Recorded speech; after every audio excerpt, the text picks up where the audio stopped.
अस्सलामु अलैकुम वरहमतुल्लाहि वबरकातुह। अल्हम्दुलिल्लाहि रब्बिल आलमीन वस्सलातु वस्सलामु अला सय्यिदिल अंबियाइ वल मुरसलीन व अला आलिहि व अस्हाबिहि अजमाइन व मन तबिअहुम बि इहसानिन इला यौमिद्दीन, अम्मा बाद। क़ाल अल्लाहु तबारक व तआला फ़िल क़ुरआनिल मजीद वल फ़ुरक़ानिल हमीद। अऊज़ु बिल्लाहि मिनश शैतानिर रजीम। बिस्मिल्लाहिर रहमानिर रहीम। मुहम्मदुर रसूलुल्लाह वल्लज़ीना मअहु अशिद्दाउ अलल कुफ़्फ़ारि रुहमाउ बैनहुम। सदक़ल्लाहुल अज़ीम।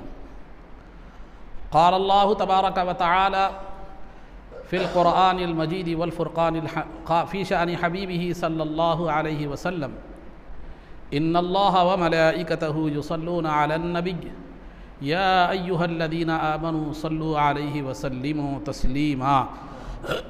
अल्लाहुम्मा सल्लि व सल्लिम व ज़िद व बारिक अला हबीबिका सय्यिदिना व नबिय्यिना व मौलाना मुहम्मदिन व अला आलिहि व अस्हाबिहि अजमाइन।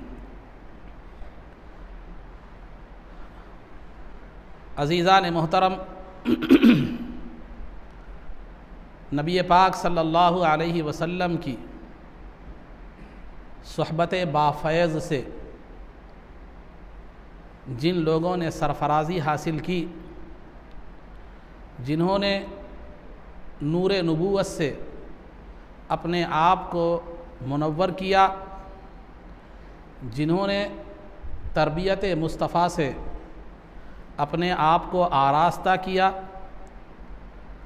उन्हीं मुक़द्दस हस्तियों में से एक हस्ती सय्यदुना उमर फ़ारूक़ रज़ी अल्लाह ताला अन्हु की ज़ात गिरामी की है। चूँकि यकुम मुहर्रमुल हराम को आपकी शहादत का दिन है, इस मुनासबत से बेहतर व मुनासिब यह समझा गया कि उमर फ़ारूक़ रज़ी अल्लाह ताला अन्हु की हयात मुबारका के कुछ पहलुओं का तज़किरा आपके सामने किया जाए और उन पर रोशनी डाली जाए। अज़ीज़ान मोहतरम, उमर फ़ारूक़ रज़ी अल्लाह ताला अन्हु नबी पाक सल्लल्लाहु अलैहि वसल्लम के दूसरे खलीफ़ा हैं। पहले खलीफ़ा सय्यदुना अबू बकर सिद्दीक़ रज़ी अल्लाह ताला अन्हु हैं और दूसरे खलीफ़ा सय्यदुना उमर फ़ारूक़ रज़ी अल्लाह ताला अन्हु हैं। उमर फ़ारूक़ रज़ी अल्लाह ताला अन्हु ज़माने जाहिलियत से ही आपका ख़ानदान, आपका कबीला बनु अदी था। बनु अदी कबीले से आप ताल्लुक़ रखते थे, जो कबीला क़ुरैश की शाखों में से एक शाख थी। देखिए, एक मिसाल के तौर पर एक क़ुरैश एक आदमी का नाम है, उसके एक 10 बच्चे हुए, तो 10 बच्चों की फिर औलाद जो फैली, तो वो औलाद के फिर एक अलग अलग अलग कबीले क्या हो गए, बन गए, ख़ानदान बन गए, कबीले बन गए। तो इस तरह कबीले क़ुरैश की ही एक शाख जो है कबीले बनु अदी था, और उस कबीले से सय्यदुना उमर फ़ारूक़ रज़ी अल्लाह ताला अन्हु का ताल्लुक़ था। 8वीं पुश्त में, यानी आप स्टेप बाय स्टेप जाए तो पीछे 8वीं पुश्त में जो है ये इनका सिलसिला नसब उमर फ़ारूक़ रज़ी अल्लाह ताला अन्हु का सरकार दो आलम सल्लल्लाहु अलैहि वसल्लम के नसब से जा मिलता है। इनका कबीला जो है ज़माने जाहिलियत में भी एक मुअज़्ज़ज़ कबीला माना जाता था, जिसका काम और जिसकी ज़िम्मेदारी सफ़ारत और मुक़द्दमात का फ़ैसला करना था।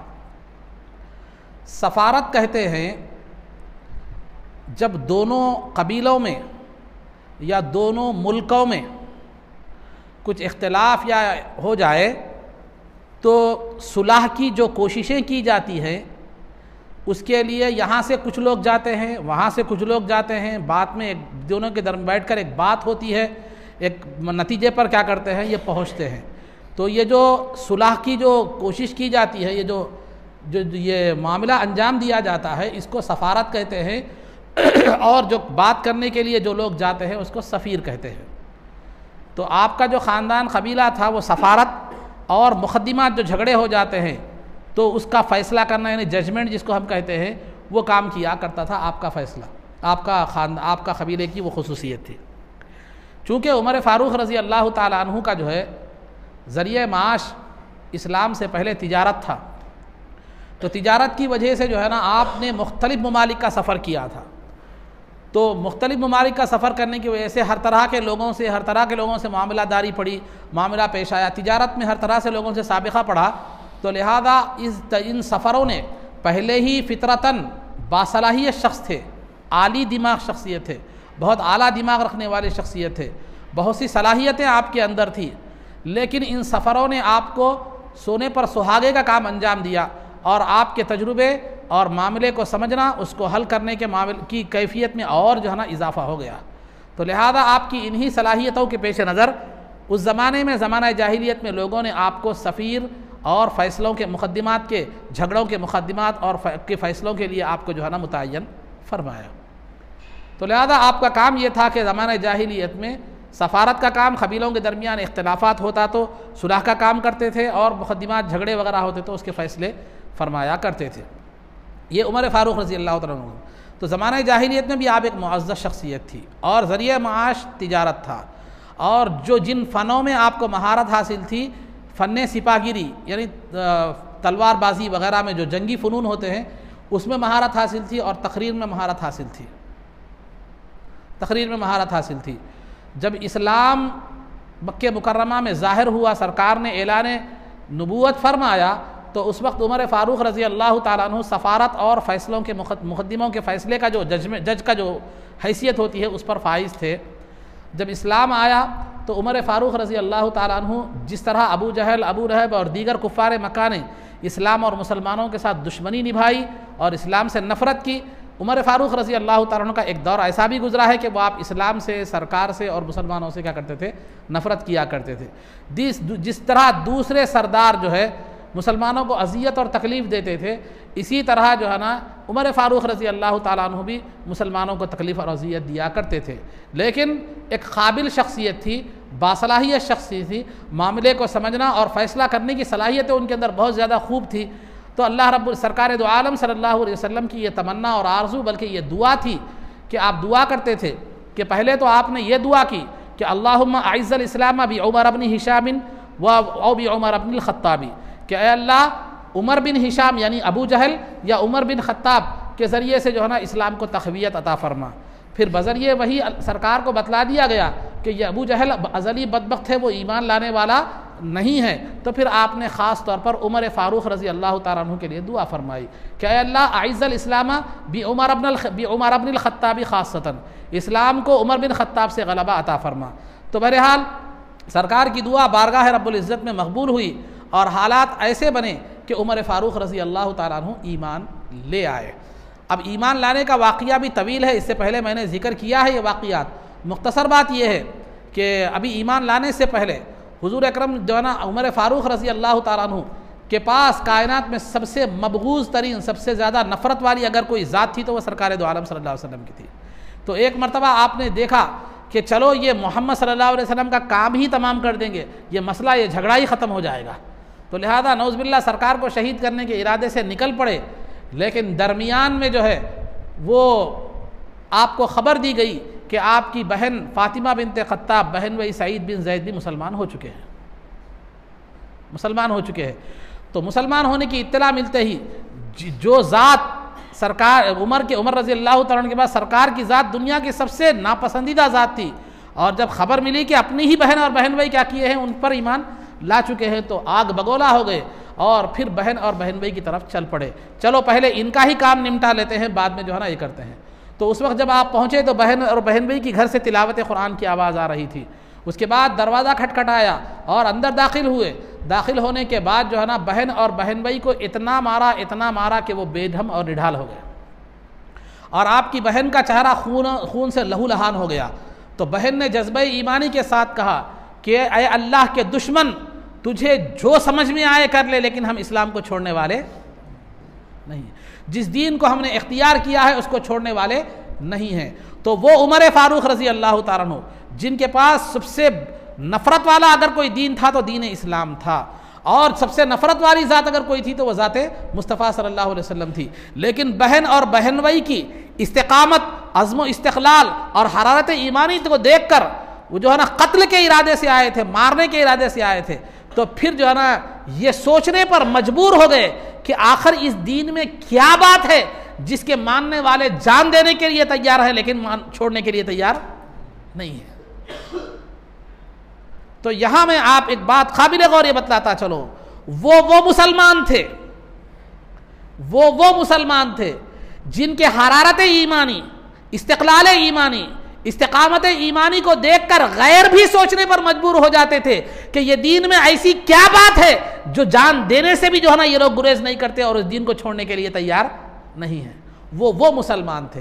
आज हम भी हैं, लेकिन हमारा मामला ऐसा है, हमको देखकर कोई ये वो जो है मुतासिर होना तो दूर की बात, हमको देखकर इस्लाम का जो है ना से मुतासिर होना तो दूर की बात है, बल्कि हम इस्लाम से बदजन हो जाता है। हमारे अखलाक और किरदार और हमारे हरारत ईमानी को देखकर गैर इस्लाम में दाखिल होने के बजाय, दाखिल होना तो दूर की बात है, मुतासिर होने के बजाय जो है ना बदजन हो जाते हैं मुसलमानों के आमाल को देखकर। यही क्या कम था कि हमारे अखलाक और किरदार और हमारी जो है ना ज़िंदगी को देखकर इस्लाम से लोग बदजन हो रहे हैं। रही सही कसर हमने वो भी पूरी कर दी कि गैरों को लाकर हमने इस्लाम पर मुसल्लत कर दिया, गैरों को हमने इस्लामी शरीयत में मुदाखलत का हक दे दिया और गैरों को हमने जो है ना इस्लामी अहकाम गैरों के हाथ में दे दिए, इस्लामी मामलात, मजहबी मामलात के फैसले भी हमने गैरों के हाथ पर छोड़ दिए। अब ईमान की इससे गिरी हुई सूरत कोई नहीं हो सकती, इससे गिरी हुई मुसलमान की कोई सूरत नहीं हो सकती कि मजहबी मामलात, खुद तो इस्लाम पर कार्बन था ही नहीं, यही बहुत था, लेकिन जो मजहबी मामलात होते हैं, जो इस्लामी मामलात होते हैं, जो शरई मामलात होते हैं, उसमें भी फैसला करने के लिए गैरों को हक देना, इससे बदतरीन सूरत मैं समझता हूं साबिक में कभी नहीं आई होगी और इससे बदतरीन मुसलमान कोई नहीं हो सकता। खुद इस्लाम की खिलाफ वर्जी कर रहा है वो खुद बड़ी बात थी, लेकिन इस्लाम में मुदाखलत करने का दूसरे को हक दिया देना और जो है ना इस्लाम में मुदाखलत करने का, इस्लामी अहकामात में को पामाल करने की दूसरे को इजाज़त देना, इस्लामी अहकाम को जो है ना रौंदने की दूसरे को इजाज़त देना, अब ये मुसलमान के बारे में सोचने की बात है कि आया ये मुसलमान है भी या नहीं भी। क्योंकि एक मुसलमान कितना भी गिरा हुआ हो, खुद अमल नहीं कर रहा, ठीक है, गफलत में शैतान का नफ्स के शिकार होकर कर दिया, लेकिन मजहब इस्लाम में मुदाखलत, शरीयत में इस्लाम में मुदाखलत, गैरों को मुदाखलत का हक देना या बुलाना, दावत देना गैरों को इस्लाम में मुदाखलत की और इस्लामी मामलात में जो है ना फैसला करने की दावत देना, ये इससे जलील तरीन और बदतरीन मुसलमान कोई नहीं हो सकता।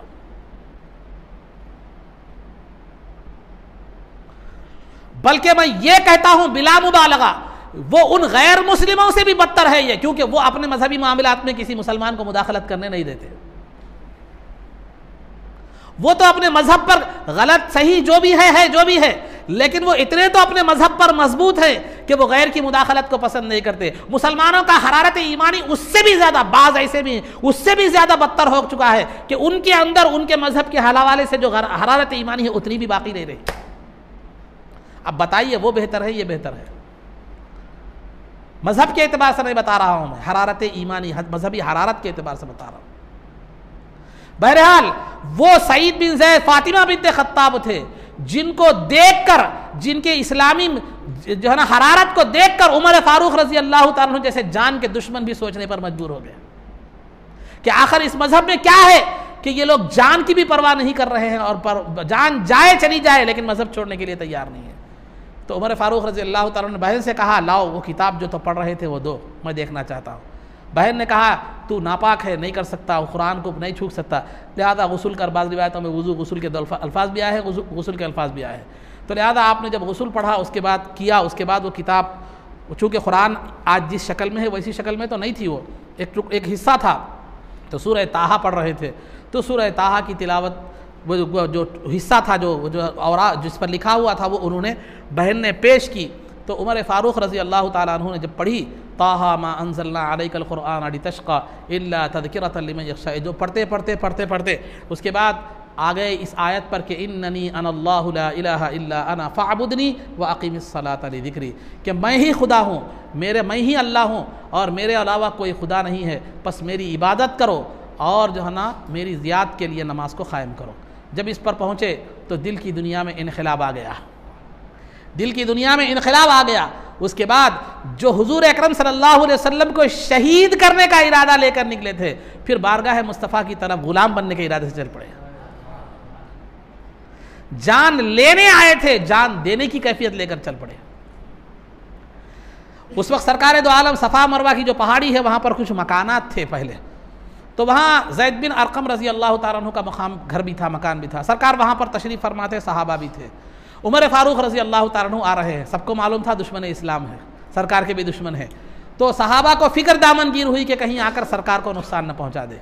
तो हमज़ा रज़ी अल्लाह तआला अन्हु ईमान ला चुके थे, उन्होंने जो है ना बड़े मजबूत पहलवान थे, उन्होंने कहा उमर आ रहा है तो आने दो, अगर वो भलाई के इरादे से आ रहा है तो ठीक है, वरना उसकी तलवार से ही हम उसका खातिमा कर देंगे। जब उमर फ़ारूक रज़ी अल्लाह तआला अन्हु बैत अरक़म में दाखिल हुए, दाखिल होते ही सरकार उठे, उठकर झिंझोड़ कर कहा कि अय उमर, क्या अभी वक्त नहीं आया कि तुम अल्लाह पर ईमान ले आओ? क्या तुम इंतज़ार कर रहे हो कि अल्लाह का अजाब तुम पर आ जाए?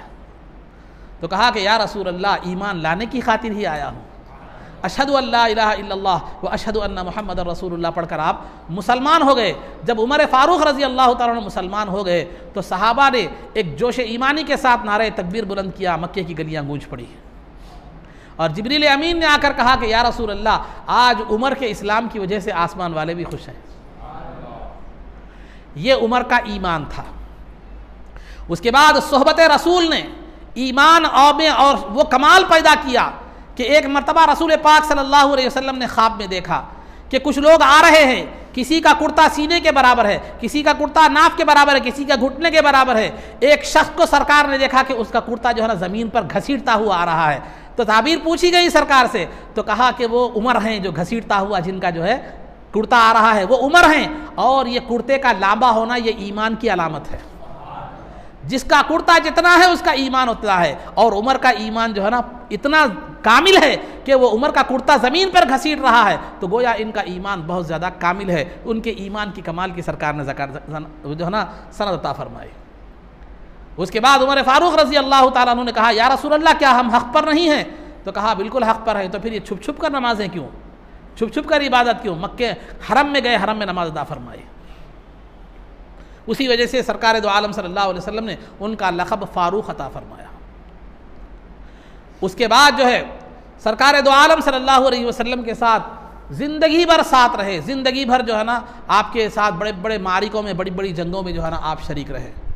मोहब्बत रसूल का मामला ये था, सरकार से नफ़रत जो थी ईमान से पहले, ईमान के बाद सरकार से मोहब्बत का आलम यह था कि अगर किसी से मामूली सरकार की शान के खिलाफ मामूली बात भी सुनते तो खा वो कौन हो, कोई भी हो, मुसलमान हो कि गैर मुस्लिम हो, कोई भी हो, तो पहले ये कहते कि या रसूल अल्लाह, हुक्म दीजिए कि उमर इसकी गर्दन मार दे, इस मुनाफिक की गर्दन मार दूंगा।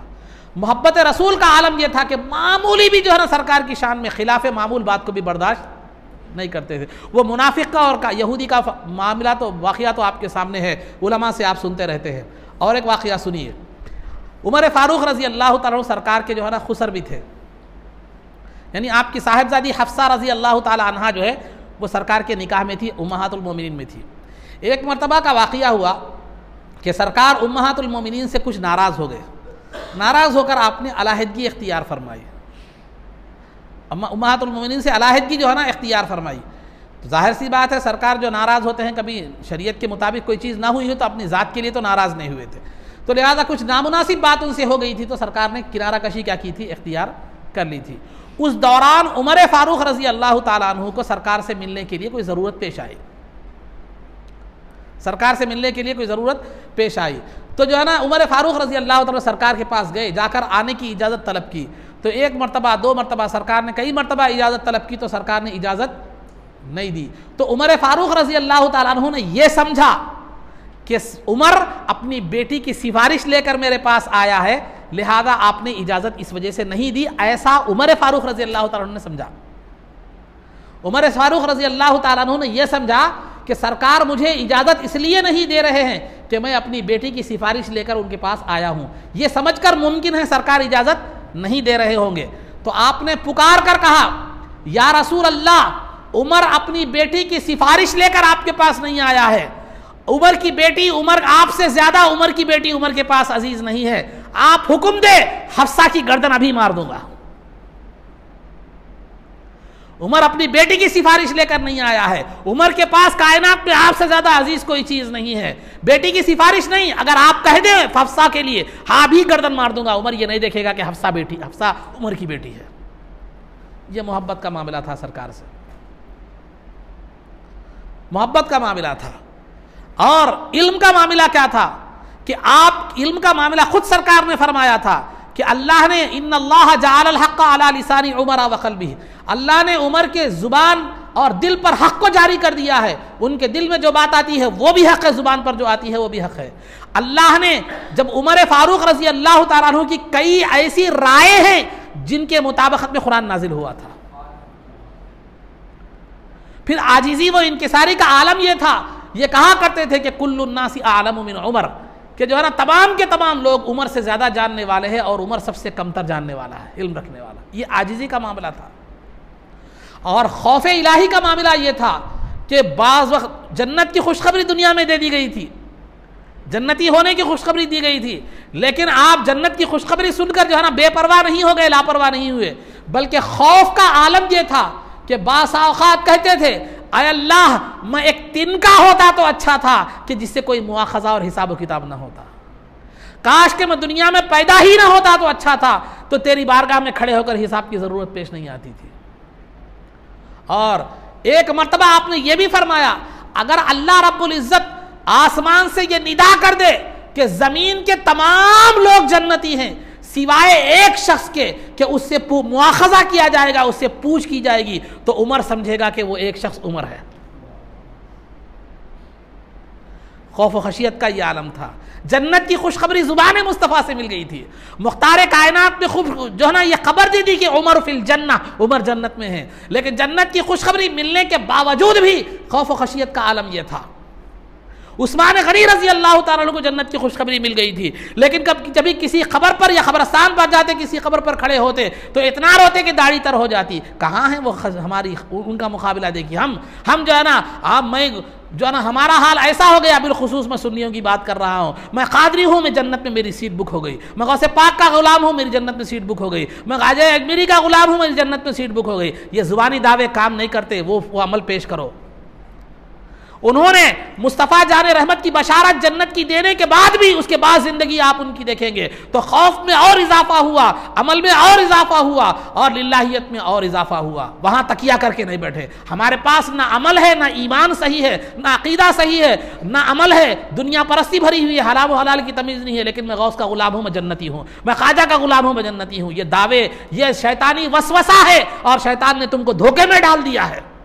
यकीनन बुजुर्गों की निस्बत का मुझे इनकार नहीं है, बुजुर्गों की निस्बत जो है ना यकीनन काम आने वाली है। इसका मतलब यह नहीं है कि जो चाहो करो काम आने वाली है, इसका मतलब यह नहीं कि जो चाहो करो, नहीं, वे मतलब नहीं है। ये हमने गलत मतलब समझा नहीं, बल्कि हमें ऐसे समझा दिया गया है।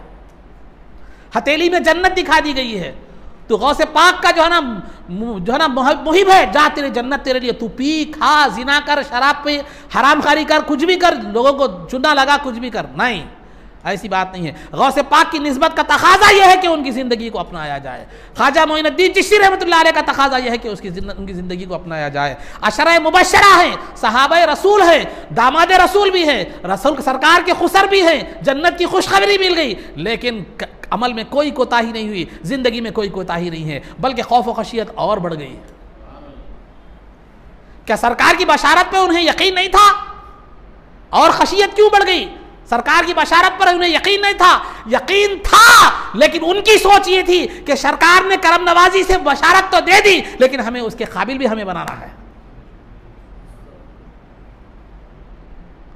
सरकार फरमा दी है जन्नती है, लेकिन हमें जन्नती सुनकर लापरवाही नहीं करना है, बल्कि सरकार के दिए हुए मुकाम के काबिल रहना है जिंदगी भर। कहा गई ये सब ढकोसले हमने बना लिए हैं, ये नफ्स की जो है ना ग़िज़ा हमने बना ली है, नफ्स की शरारत है, नफ्स ने एक बुरी चीज़ों को जैसे मुज़य्यन करके पेश किया, तो लिहाजा हम उस पर चलने लगे हैं। हमें इस तरह की गुफ्तगू जो मैं कह रहा हूँ पसंद नहीं आती है। क्यों नहीं आती? क्योंकि नफ्स के खिलाफ है। मर्जी के खिलाफ है। इस्माइल साहब वहाबी हैं, कई को हमेशा बुजुर्गों के खिलाफ इस्माइल नहीं है। अरे इस्माइल अपना खातिमा खराब करना नहीं चाहता, बल्कि मैं कहता हूं जिस बुजुर्ग की तरफ अपने नाम को मंसूब कर रहे हो, कम से कम उसका लिहाज रखो। खुद है वैसे नहीं, वो जायजा ले लो। खुलफाए राशिदीन की जिंदगियों को देखो, सहाबा की जिंदगियों को देखो। अलगर्ज अजीज़ान मोहतरम, उमर रजी अल्लाह तआला अन्हु का खौफ इलाही ये था कि एक आदमी भी अगर मुआखज़ा, अगर दुनिया में अगर मुआखज़े की गुंजाइश है तो वो उमर है, आप ये समझा करते थे। तो ये उमर फ़ारूक रजी अल्लाह तआला अन्हु की खौफ खशियत का आलम था। बहरहाल ईमान मोहब्बत वगैरह आपने देख ली। उसके बाद जो है ना सरकार दो आलम सल्लल्लाहु अलैहि वसल्लम के साथ रहे, ज़िंदगी में भी साथ रहे, ज़िंदगी के बाद भी साथ है, और कल क़ियामत में भी सरकार के साथ उठेंगे इंशाअल्लाह। तो सारी ज़िंदगी बड़े बड़े जंगों में, मारिकों में सरकार के साथ रहे। उसके बाद जब सरकार का विसाल हो गया तो जो है ना सक़ीफ़े बनी साइदा एक मुक़ाम में तमाम मुहाजिरीन और अंसार जमा हो गए। तमाम मुहाजिरीन और अंसार जमा हो गए। मुहाजिरीन का यह दावा था कि सरकार का खलीफा मुहाजिरीन में से होगा, और अंसार का यह दावा था कि जो है ना सरकार के खलीफा जो जानशीन बनेंगे वो अंसार में से होंगे। जब इनके दरमियान इख्तिलाफ हुआ तो सैयदना अबू बकर सिद्दीक़ रज़ी अल्लाह तआला अन्हु को इत्तला मिली, तो सैयदना अबू बकर सिद्दीक़ और उमर फ़ारूक रज़ी अल्लाह तआला अन्हु उस मुक़ाम पर जब चले गए जहाँ जो है ना मुहाजिरीन और अंसार जमा थे। मुहाजिरीन और अंसार क्या थे? जमा थे। चले गए वहाँ पर, जाकर जो है ना देखा कि मामलात इख्तिलाफ़ी शक्ल इख्तियार कर चुका है। तो जो है ना अबू बकर सिद्दीक़ रज़ी अल्लाह तआला अन्हु ने सरकार की एक हदीस सुनाई कि अल अइम्मतु मिन खुरैशिन, कि देखो सरकार ने फरमाया कि जो खलीफा होगा वो खुरैश में से होगा। और खुरैश कौन है? मुहाजिरीन थे। खुरैश कौन थे? मुहाजिरीन थे। तो मुहाजिरीन में से खलीफा होगा, ये दलील जो है ना अबू बकर सिद्दीक़ रज़ी अल्लाह तआला अन्हु का इरादा खलीफा बनने का नहीं था।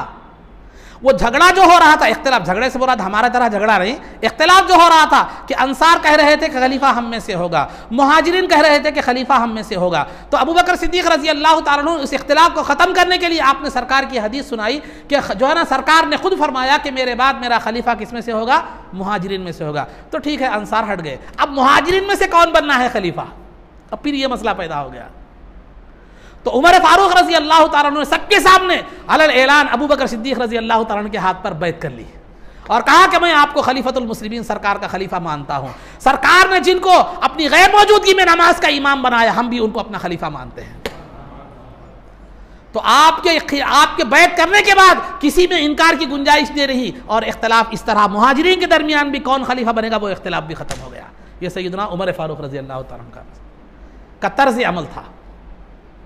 उसके बाद फिर तकरीबन 2 साल से ज़ायद सैयदना अबू बकर सिद्दीक़ रज़ी अल्लाह तआला अन्हु की खिलाफत का दौर रहा।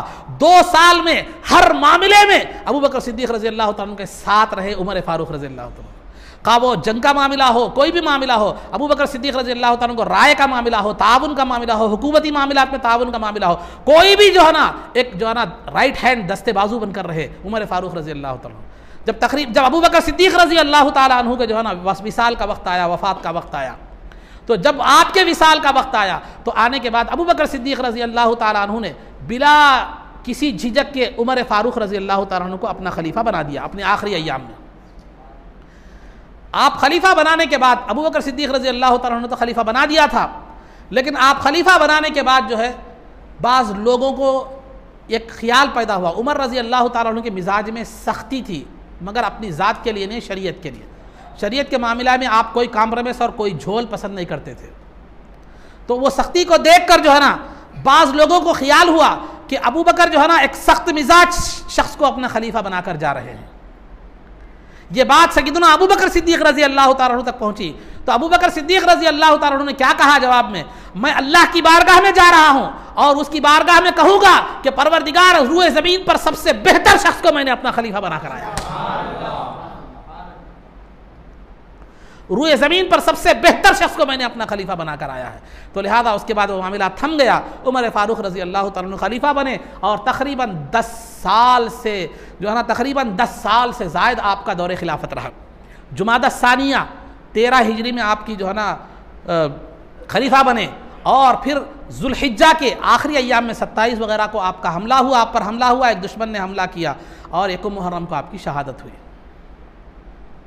1 मुहर्रम को आपकी तकरीबन 10 साल से 13 से 23 तक तकरीबन आपका जो है ना वो 10 साल कुछ महीने 13 जुमादी सानिया से 23 जुमादा सानिया तक जो है ना तकरीबन 10 साल होते हैं, उसके बाद कुछ महीने आप जो है ना खलीफा रहे।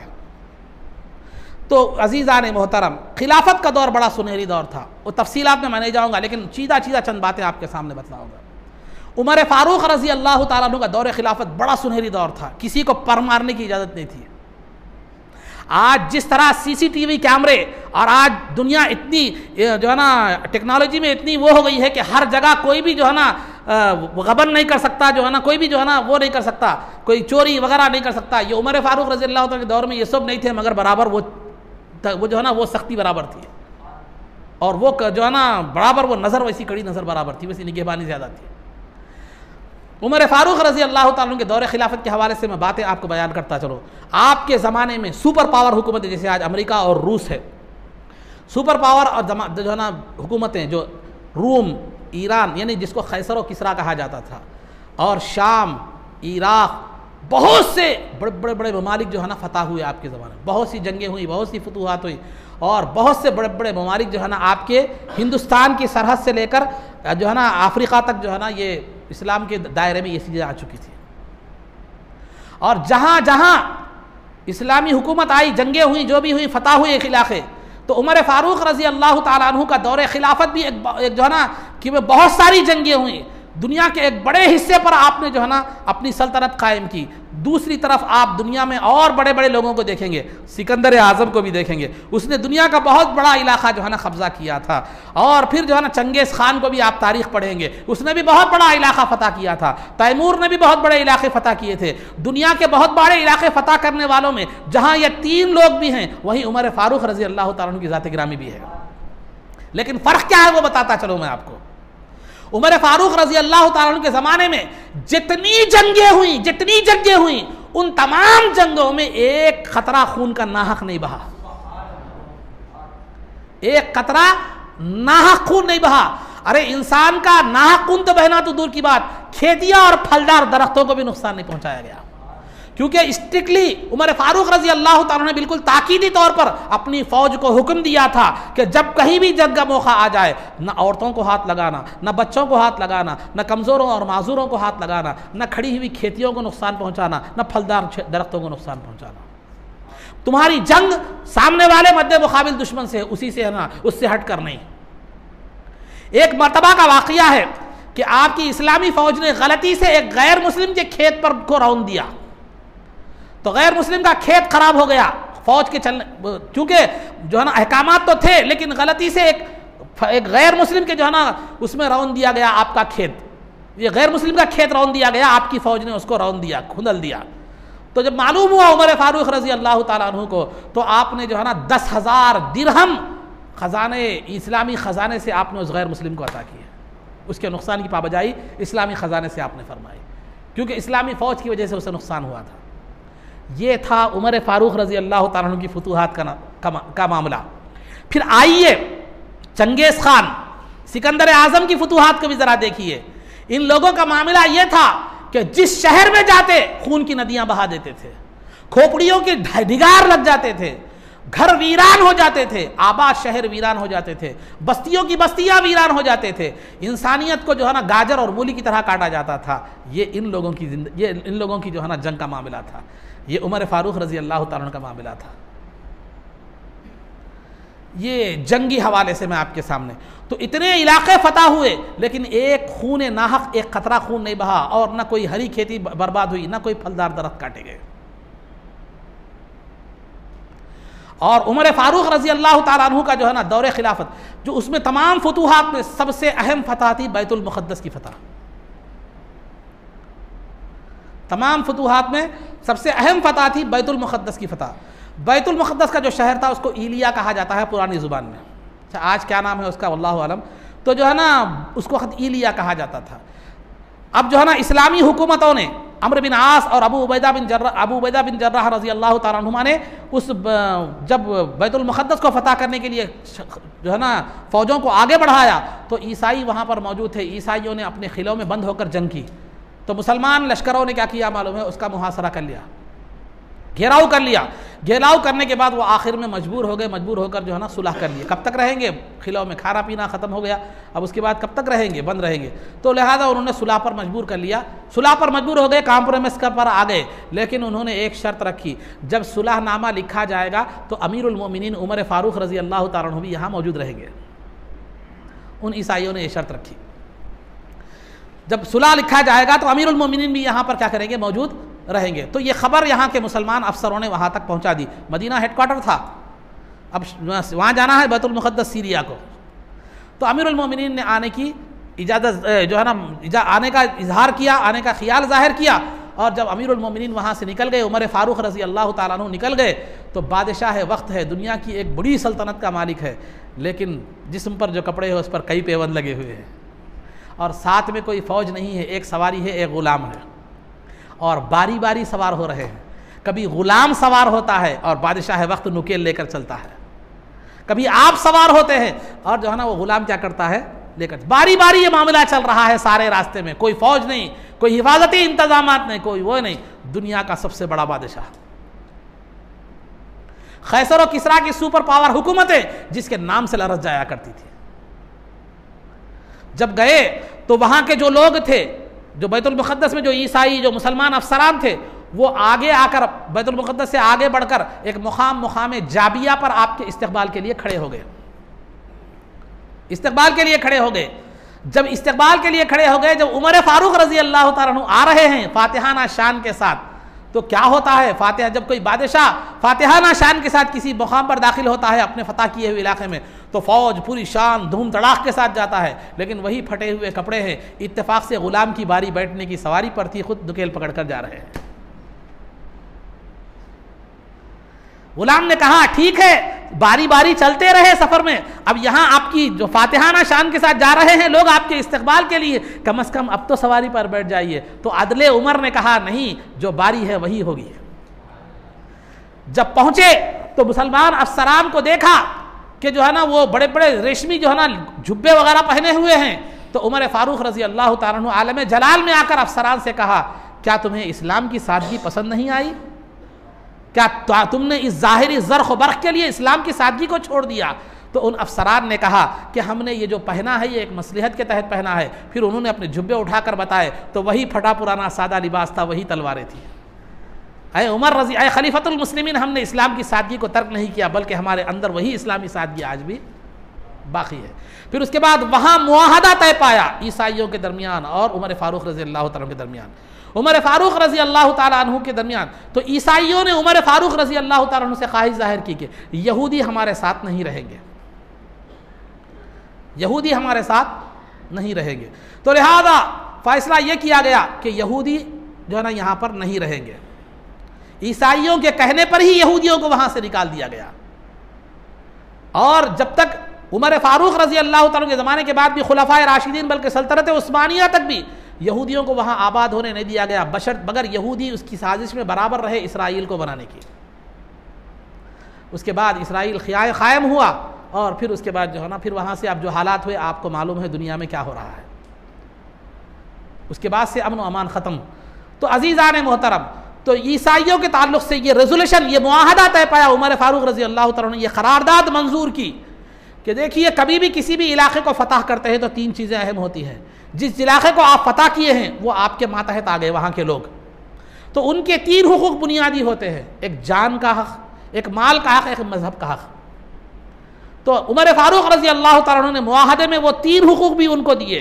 मुसलमानों से कहा कि कोई भी इनका खून नहीं बहाएगा, इन ईसाइयों का या जो भी गैर मुस्लिम हैं उनका खून नहीं बहाएगा, और उनकी मजहबी आज़ादी उनको हासिल होगी, उनके चर्चों को नहीं गिराया जाएगा, और उनके मजहबी मामलात में छेड़छाड़, उनकी इबादतगाहों से छेड़छाड़ नहीं की जाएगी। तीसरा, उनके माल को लूटा नहीं जाएगा और उनको इस्लाम लाने पर मजबूर नहीं किया जाएगा। अगर सेकुलर की बात करते हो तो दुनिया में इससे बेहतर सेकुलर निज़ाम कहीं भी नहीं मिलेगा। उमर फ़ारूक रज़ी अल्लाह तआला अन्हु के दौरे खिलाफत में मुसलमानों को जो है ना, अगर कोई गैर मुस्लिम जो आपके इलाके में आपकी सल्तनत में रहता था, आपके ज़ेरे साया रहता था, अगर कोई मुसलमान उसका नुकसान पहुंचाता तो मुसलमान को नुकसान देना पड़ता था। ज़िम्मी उसको कहते हैं, गैर मुस्लिम को ज़िम्मी कहते हैं। अगर वो जो है ना उसको कत्ल करता तो मुसलमान को भी कत्ल किया जाता था। और अगर उन पर यानी जो ज़िम्मी जो गैर मुस्लिम सल्तनत इस्लामिया में रहते हैं, उमर फारूक रजी अल्लाह तआला अन्हु का ये हुक्म था कि अगर कोई दूसरा गैर मुस्लिम उन पर हमला करे तो उनकी जान माल की हिफाजत करना मुसलमानों की जिम्मेदारी है, सल्तनत इस्लामिया की जिम्मेदारी है। ये मुआहदा करार पाया। उसके बाद यहूदियों को जाने का हुक्म दिया गया और यूनानियों को वहां से चले जाने का हुक्म दिया गया, और यह फैसला किया गया यहूदी और यूनानी जिस शहर में भी वो जाना चाहते हैं वहाँ वो शहर में पहुँचने तक इस्लामी फ़ौज और इस्लामिया सल्तनत इस्लामिया उनकी जान माल की हिफाजत करेगी। उसके बाद चंद दिन रहे वहाँ पर बैतुल मुक़द्दस में, उमर फारूक रज़ी अल्लाह तआला चंद दिन रहे। मामलात को आपने क्या किया मालूम है, संभाल कर उसके बाद वहाँ चंद दिन रहकर आ गए। तो आप बैतुल मुक़द्दस के क़ियाम के दरमियान एक मरतबा हज़रत बिलाल रज़ी अल्लाह तआला से कहा कि ऐ बिलाल अज़ान दो, ऐ बिलाल जो है ना अज़ान दो। तो बिलाल रज़ी अल्लाह तआला अन्हु ने जो है ना कहा कि ऐ अमीरुल मोमिनीन, सरकार की ज़िंदगी के बाद मैंने ये अहद कर लिया था कि मैं फिर कभी अज़ान नहीं दूंगा, लेकिन आज आपका हुक्म है तो मैं अज़ान देने के लिए तैयार हूँ। जब बिलाल रज़ी अल्लाह तआला अन्हु ने अज़ान दी तो सब सहाबा के सामने दौर मुस्तफ़ा सामने आ गया। वो सरकार दो आलम सल्लल्लाहु अलैहि वसल्लम की तशरीफ़ फरमाना, फिर बिलाल का अज़ान देना, फिर वो मदीने की पुर जो है ना पुरनूर हवाएं और मुअत्तर हवाएं, वो मंजर सबके सामने आ गया। तो जो सहाबा बिलाल रज़ी अल्लाह तआला की अज़ान सुनकर हिचकियाँ बन गई, खुद उमर फारूक रज़ी अल्लाह तआला हिचकियाँ लेकर रोने लगे। उसके बाद फिर वहाँ से आए आप, आते आते जितनी सल्तनत इस्लामिया में जितने भी इलाके आए थे उनकी हदबंदी करते हुए, वहाँ एक निज़ाम कायम करते हुए, वहाँ जो है ना एक हिफाजती इंतज़ाम करते हुए मदीना मुनव्वरा को आप तशरीफ़ लाए। मदीना मुनव्वरा में तशरीफ़ लाने के बाद आपका जो है ना ये ख्याल था, तो मुख्तलिफ़ चूँकि इलाके फ़तह हो गए थे, मुख्तलिफ़ इलाके फ़तह हो गए थे, तो वहाँ गवर्नरों को आपने मुकर्रर किया। और गवर्नरों को आप जो मुकर्रर किए वहाँ उसके भी कुछ शराइत थे।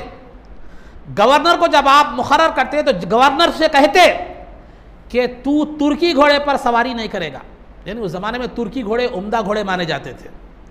तुर्की घोड़े पर यानी उम्दा घोड़े पर सवारी नहीं करेगा, उम्दा ज़र्ख बर्ख लिबास नहीं पहनेगा, और अच्छा उम्दा कपड़ा नहीं पहनेगा, छना हुआ आटे की रोटी नहीं खाएगा।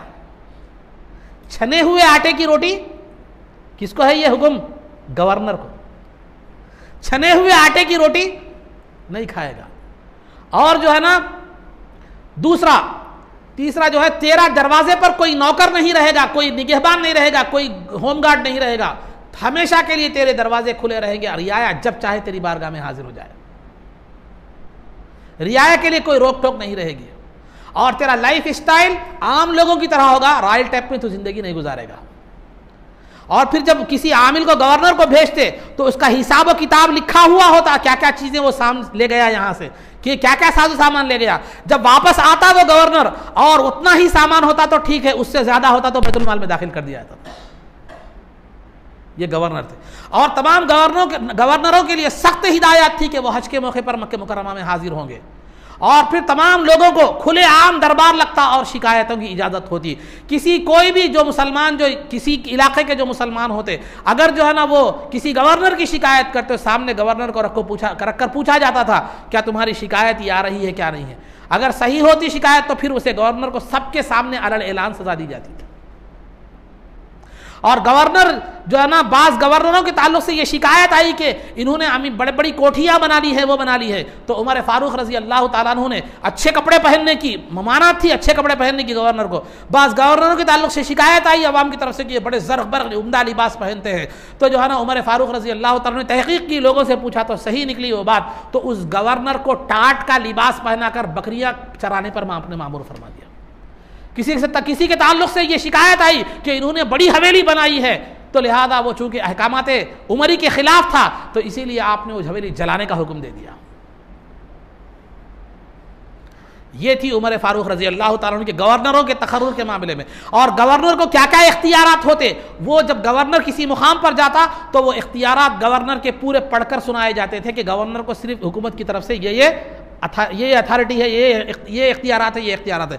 आवाम को मालूम हो कि उसके इख्तियारात क्या है। अगर वो इख्तियार से ज़्यादा अपना इख्तियार इस्तेमाल करता तो फ़ौरन खलीफा वक्त के पास शिकायत चली जाती थी। वहाँ गवर्नर की हैसियत खादिम की थी।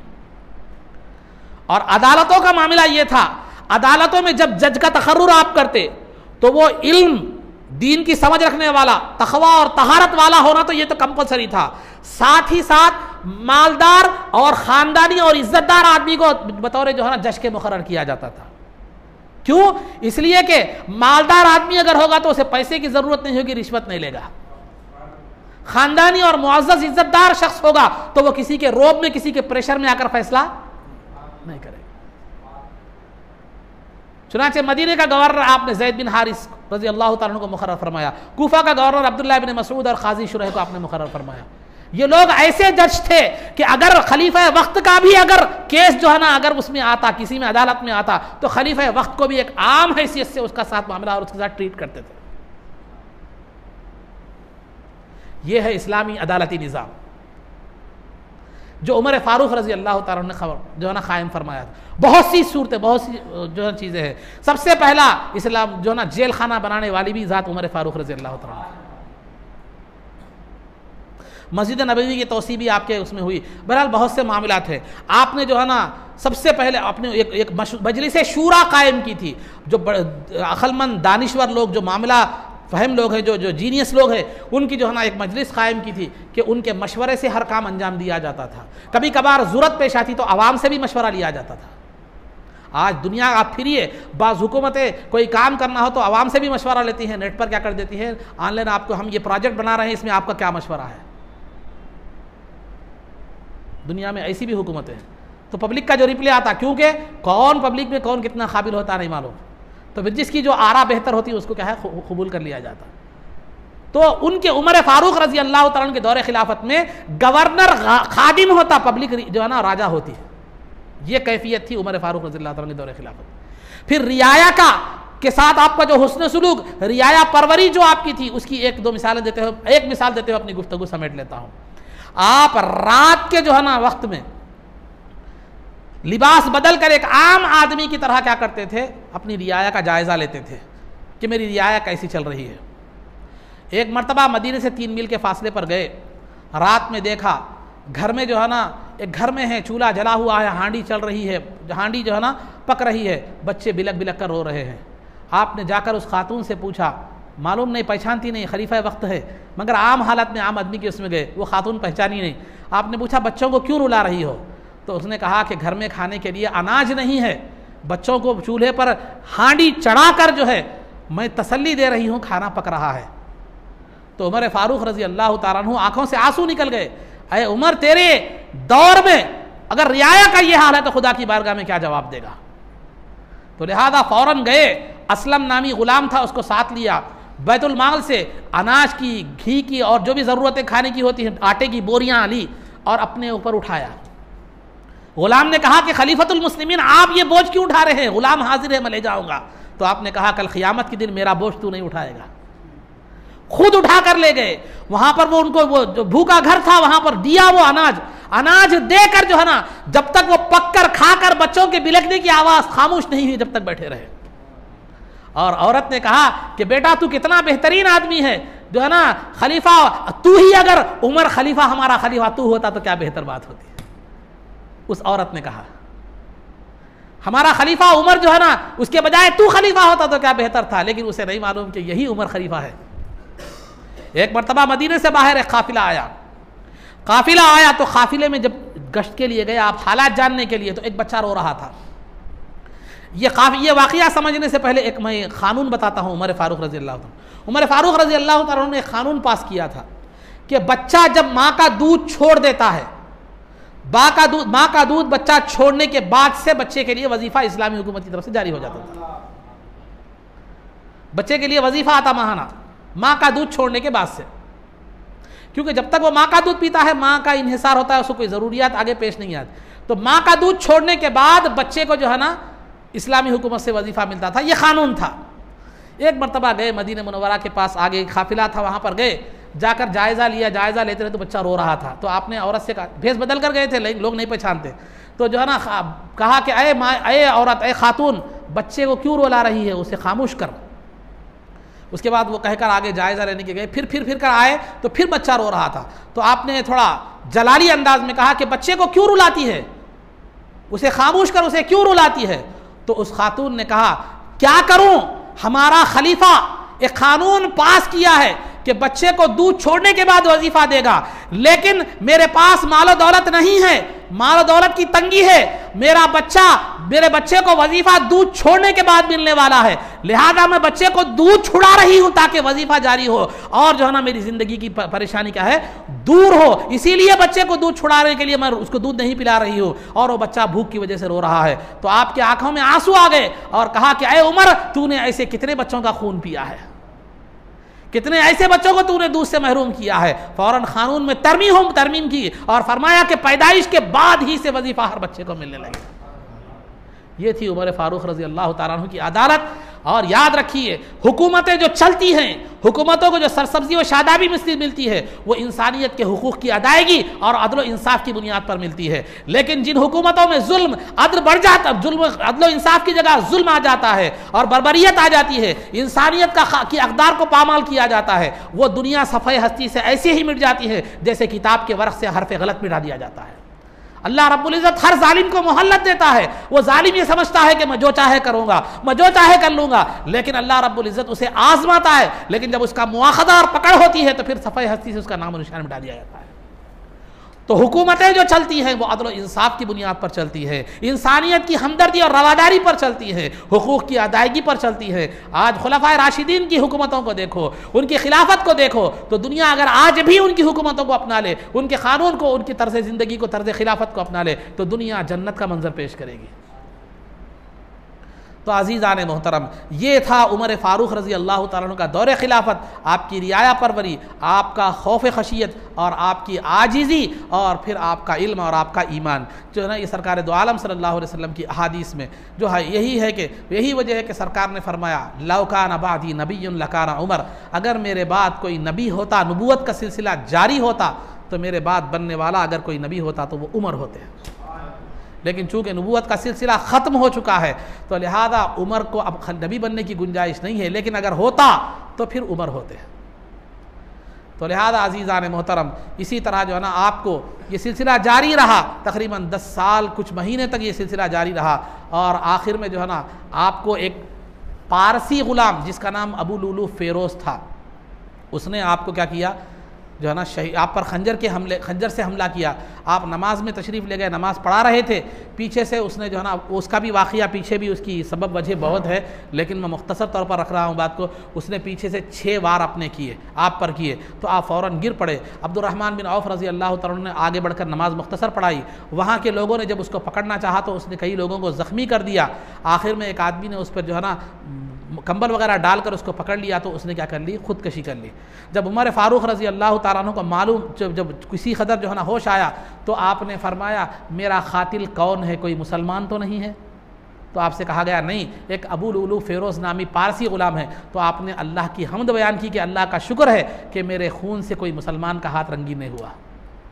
फिर घर को ले जाया गया। ज़ख्म इतने गहरे थे कि नबीस पिलाई जाती तो ज़ख्मों से निकल जाती थी, और उसके बाद 3 दिन के बाद आप उन ज़ख्मों से ताब न ला सके, और आखिरी वक्त में आपने 3 वसीयतें फरमाई, क्योंकि आप ज़रा कन्फ्यूजन का शिकार थे कि मेरे बाद खलीफा कौन बनेगा। तो आपने सबसे पहले खिलाफत के मामले को 6 सहाबा के हवाले किया, तुम लोग 6 मिलकर जिसको खलीफा बनाए वो खलीफा होगा। उस अली, उस्मान, साद बिन अबी वक़ास और जो है ना अब्दुर्रहमान बिन औफ रज़ी अल्लाह तआला अन्हु और दीगर जो है ज़ुबैर, तलहा रज़ी अल्लाह तआला अन्हुमा, तकरीबन 6 सहाबा के हवाले आपने खिलाफत का मामला किया।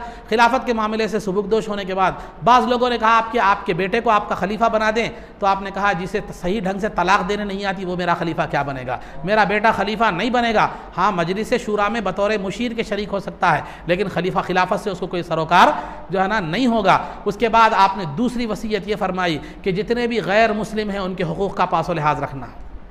दूसरी वसीयत, मेरी सल्तनत में जितने भी गैर मुस्लिम हैं उनको हुकूक का पासो लिहाज रखना, उनके हुकूक की अदायगी करना, कभी उन पर जुल्म नहीं करना, कभी उनके साथ जो है ना गलत मामला नहीं करना, उनके साथ जुल्म ज़्यादती से मामला नहीं करना, उनके हुकूक की अदायगी करना। ये दूसरी वसीयत थी उमर फ़ारूक रज़ी अल्लाह तआला अन्हु की। तीसरी वसीयत ये फरमाई, मेरा कुछ ख़र्ज़ा है तुम जो है ना अदा करना। अगर अदा, बेटे को बुलाकर कहा अब्दुल्लाह इब्न उमर को, मेरा ख़र्ज़ा कुछ अदा कर देना, अगर तुम अदा ना कर सको तो मेरे कबीले ख़ानदान वालों से मांग कर उस ख़र्ज़े को अदा करना, नहीं तो फिर कुरैश से मांग लेना। अगर नहीं काफ़ी नहीं हुआ वो ख़र्ज़ा तो कुरैश से मांग लेना। उसके कुरैश के अलावा जो मेरे कबीले के लोग हैं उनके अलावा किसी दूसरे को मेरे क़र्ज़े का बोझ मत डालना। और सुहैब रज़ी अल्लाह ताला अन्हु से कहा कि 3 दिन के अंदर तुम इन लोगों को, जिन 6 लोगों को मैंने खिलाफत की जिम्मेदारी दी है, 3 दिन के अंदर तुम जो है ना ये खिलाफत के मामले को हल कर दोगे और इनको एक मकान में बंद कर देना। जब तक ये खिलाफत का मसला हल ना कर लें, कोई खलीफा को मुंतखब ना कर लें, उस वक्त तक मकान का दरवाज़ा मत खोलना। उसके बाद आपका विसाल हो गया। सुहैब, उसके बाद विसाल का अब्दुल्लाह इब्न उमर को कि बीबी आयशा के पास जाओ, अब रज़ी अल्लाह ताला अन्हा के पास जाओ, जाकर कहो कि उमर रसूल पाक सल्लल्लाहु अलैहि वसल्लम के पहलू में दफन होना चाहता है, पहलू में दफन होना चाहता है। जब फरजत बीबी आयशा सिद्दीक़ा रज़ी अल्लाह ताला अन्हा के पास गए, जाकर पूछा कि उम्मुल मोमिनीन, उमर मेरे वालिद गिरामी सरकार के पहलू में दफन होना चाहते हैं, तो बीबी आयशा ने कहा कि मैंने तो वो जगह अपने लिए रखी थी, लेकिन मैं आज अपने आप पर उमर को तरजीह देती हूँ। जब फर्जंद आए तो उमर रज़ी अल्लाह ताला ने कहा कि बेटे क्या जवाब मिला? तो जो है ना अब्दुल्लाह इब्न उमर ने कहा कि वालिदा राज़ी हो गई, उम्मुल मोमिनीन राज़ी हो चुकी हैं आपको जो है ना पहलू में दफन होने के लिए। तो अल्लाह का शुक्र अदा किया और फिर इस दुनिया से जो है ना तशरीफ़ ले गए। आज सरकार दो आलम सल्लल्लाहु अलैहि वसल्लम के पहलू में मदफून हैं। कल क़ियामत के दिन भी इंशाअल्लाह सरकार के साथ क्या करेंगे, ये दोनों जो है ना उठेंगे, ज़िंदगी भर साथ रहे, ज़िंदगी के बाद भी साथ रहे, हश्र के बाद साथ रहे, हश्र के बाद भी साथ रहे। वफ़ात भी हुई तो दोनों जो साथी थे, अबू बकर सरकार की वफ़ात भी 63 साल में, अबू बकर सिद्दीक़ रज़ी अल्लाह तआला अन्हु की वफ़ात भी 63 साल में, उमर फ़ारूक रज़ी अल्लाह तआला की वफ़ात भी 63 साल में हुई। ये ऐसे वफ़ादार रहे, ज़िंदगी में भी साथ, कब्र में भी साथ, हश्र में भी साथ, उमर में भी साथ। अल्लाह रब्बुल इज़्ज़त से दुआ है कि सैयदना उमर फ़ारूक रज़ी अल्लाह तआला अन्हु के उलूम फ़ुयूज़ से हमको बहरवर फरमा और आपके नक्श क़दम पर चलने की हमें तौफ़ीक़ अता फरमा, इज़्ज़त व आफ़ियत की ज़िंदगी दे और ईमान पर हमारा ख़ातिमा फरमा, रसूल पाक सल्लल्लाहु अलैहि वसल्लम के क़दमों में हमारा हश्र फरमा, आपकी शफ़ाअत उज़्मा से हमको बहरवर फरमा, आपके दस्त मुबारक से जामे कौसर पीना नसीब फरमा, जन्नत में आपकी ग़ुलामी मइयत और रिफ़ाक़त नसीब फरमा। सल्लल्लाहु तआला वसल्लम अला खैरि खल्क़िही सय्यिदिना मुहम्मदिन व आलिहि व सहबिही अजमाइन बिरहमतिका या अरहमर राहिमीन वल्हम्दुलिल्लाहि रब्बिल आलमीन। एक ज़रूरी बात समाअत फरमाइए, ये जो जुमा का जो तकरीर जो अनुमान था, इसको एक जो है ना एक ख़्याल ये हुआ कि जुमा के दिन जो है आप एक मुसलमान के लिए ज़रूरी मसाइल और ज़रूरी अक़ायद का जानना, दीन की ज़रूरी बातें जानना ये फ़र्ज़ है जिस तरह नमाज फ़र्ज़ है। लिहाजा इसी अहमियत के पेश नज़र आहकर ने एक बात ये सोची है कि आइंदा जुमा से ये तकरीर 5 उन्वानात पर मुश्तमिल होगी। एक उन्वान तो अक़ीदे के ताल्लुक़ से होगा कि एक मुसलमान को अल्लाह के ताल्लुक़ से, सरकार के ताल्लुक़ से कैसा अक़ीदा रखना है, बुनियादी अक़ायद जो एक मुसलमान के लिए फ़र्ज़ हैं वो भी बयान किए जाएंगे। फिर जो है ना सुन्नतें क्या है, खाने पीने की, सलाम वगैरह की सुन्नतें, और फिर तीसरा जो है ना मसाइल भी बयान किए जाएंगे, फिर मुख्तसर सीरत भी बयान की जाएगी, और 5वां उन्वान जो होगा वो सय्यदी शेखुल इस्लाम बानी जामे निज़ामिया हाफ़िज़ मोहम्मद अनवारुल्लाह फ़ारूक़ी अलैहि रहमत व रिज़वान की किताबों से कुछ मज़मूनों का इक़्तिबास भी आपके सामने बयान किया जाएगा, ताकि हमारे हरारत ईमानी में जो है ना इजाफ़ा हो सके और मोहब्बत रसूल हमारे दिलों में पैदा हो सके। तो ये 5 उन्वानात पर जो है ना ये बातें होंगी, और आप हज़रात अगर इनको जो है ना इस्तिफ़ादा करना चाहते हैं तो कर सकते हैं। हाँ, उम्मीद है अल्लाह की ज़ात से ये कोशिश की जाएगी कि जो है ना आपको जो इल्म हासिल करना फ़र्ज़ है उसको जो है ना आप तक पहुंचाया जा सके, ज़रूरी मालूमात आप तक पहुंचाया जा सके। दावा तो नहीं कर सकते, लेकिन ये बात ये कही जा सकती है, कोशिश ये की जाएगी कि आपको ज़रूरी जो मालूमात हासिल करना जो आप पर फ़र्ज़ है वो आप तक पहुंचाया जाए। अल्लाह रब्बुल इज़्ज़त से दुआ है कि इसे कबूल फ़रमाए।